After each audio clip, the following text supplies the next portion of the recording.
নমস্কার বন্ধুরা, the lovely kitchen of Srabanti রান্নাঘরে আপনাদের সবাইকে স্বাগত জানাই।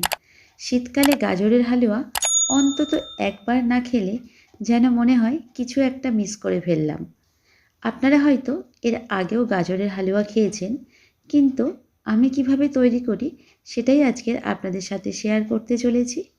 চলুন কথা না বাড়িয়ে রেসিপিটা শুরু করা যাক।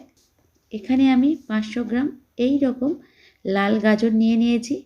গাজরের হালুয়া বানানোর জন্য আমাদের এই রকম গাজরের প্রয়োজন হয়, আর গাজরের হালুয়া বানানোর জন্য অপেক্ষায় থাকি বাজারে কখন এই রকম গাজর আসবে। আর এই ধরনের কমলা কালারের গাজর বাজারে সারা বছর পাওয়া যায় অপেক্ষাকৃত এই ধরনের লাল গাজরের থেকে। এখন একটা গ্রেটারের সাহায্যে গাজরগুলোকে এইভাবে গ্রেট করে নেব, এবং খেয়াল রাখবেন গ্রেট করার ছিদ্রগুলো যেন খুব ছোট হয়, এর ফলে গাজরগুলো মিহিভাবে গ্রেট করা যাবে। যত সুন্দর মিহি করবেন তত তাড়াতাড়ি সিদ্ধ হবে ও খেতেও অনেক বেশি মজার হবে। এখন একটি ফ্রাইং প্যানে 1 চামচ ঘি দিয়ে এর মধ্যে 15 পিস আমন্ড ও 8 পিস কাজু দিয়ে হালকা করে ভেজে নেব। এখন এই একই পাত্রে আরও 3 চামচ ঘি দিয়ে এর মধ্যে গ্রেট করা গাজরগুলোকে দিয়ে দেব ও খুব ভালো করে ভেজে নেব। নতুন বন্ধু হলে অবশ্যই আমার চ্যানেলটাকে সাবস্ক্রাইব করে পাশে থাকা বেল আইকনটা অবশ্যই প্রেস করে দেবে। এর ফলে আমি আনন্দিত ও উৎসাহিত হব। আর হালুয়ার টেস্টটাকে ব্যালেন্স করার জন্য সামান্য একটু নুন দিয়ে দেব। ঘি দিয়ে গাজরটাকে এত সুন্দর করে ভাজার একটাই কারণ, তাহলে হালুয়ার কালারটা খুব সুন্দর হবে ও গাজরের যে একটা নিজস্ব শাক শাক গন্ধ থাকে সেটা অনেকাংশে কমে যাবে ও খেতেও ভালো লাগবে। গাজরটা ভাজা হয়ে যাওয়ার পর এখন আমি এর মধ্যে 1 কাপ দুধ দিয়ে দেব ও 10 মিনিট মিডিয়াম আঁচে ফুটতে দেব ও মাঝে মাঝে এইভাবে নাড়িয়ে নিতে হবে যাতে তলায় লেগে না যায়। যখন দুধটা ঠিক এই রকম শুকিয়ে শুকিয়ে আসবে তখন আমি আবারও 1.5 কাপ পরিমাণ দুধটা দিয়ে দেব। দুধটাকে আমি একেবারেই দিয়ে দিতে পারতাম, কিন্তু আমি 2 ভাগে ভাগ করে দিয়েছি দুধটাকে।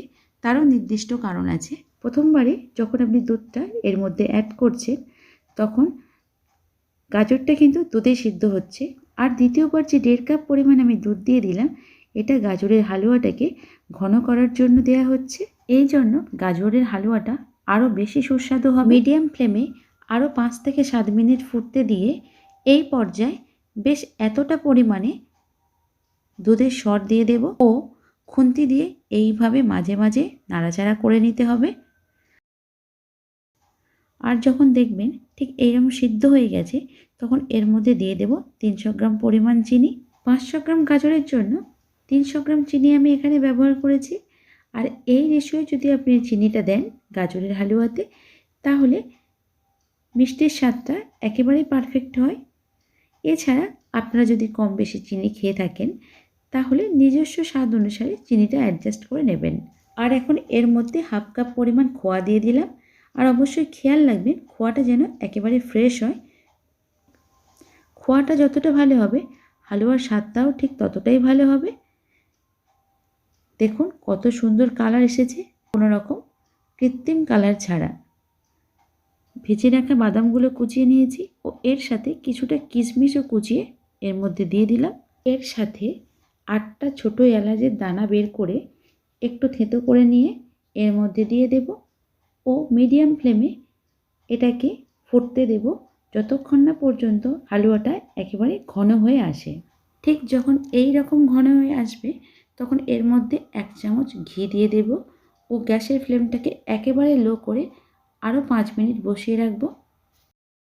এই রকম সুস্বাদু গাজরের হালুয়া নিজেরাই যদি বাড়িতে বানিয়ে নিতে চান তাহলে আমি যখন যেমন যতটা পরিমাণে যা যা বলেছি যা যা দিয়েছি সেইভাবে বানিয়ে নেন তাহলে খুবই সহজেই এই রকম দোকানের মতন টেস্টি গাজরের হালুয়া আপনারা খুবই সহজে বাড়িতে বানিয়ে নিতে পারবেন। এখন কিন্তু গাজরের হালুয়াটা একেবারেই রেডি হয়ে গিয়েছে। নামানোর আগে ওপর থেকে 2 চামচ ঘি দিয়ে সার্ভিং প্লেটে ঢেলে নেব ও ওপর থেকে কাজু, বাদাম ও পেস্তা কুচি ছড়িয়ে দেব। রেসিপিটা কেমন লাগলো অবশ্যই কমেন্টে লিখে জানাবেন। ভালো লাগলে আমার চ্যানেলটাকে সাবস্ক্রাইব করে পাশে থাকা বেল আইকনটা অবশ্যই প্রেস করে দেবেন। এর ফলে আমি যখনই ভিডিও আপলোড করব তার নোটিফিকেশান সবার প্রথমে আপনাদের কাছে পৌঁছে যাবে। আজ এই পর্যন্ত, আবার দেখা হবে অন্য কোনো রেসিপি নিয়ে। ভালো থাকবেন, সুস্থ থাকবেন, সাবধানে থাকবেন। ধন্যবাদ।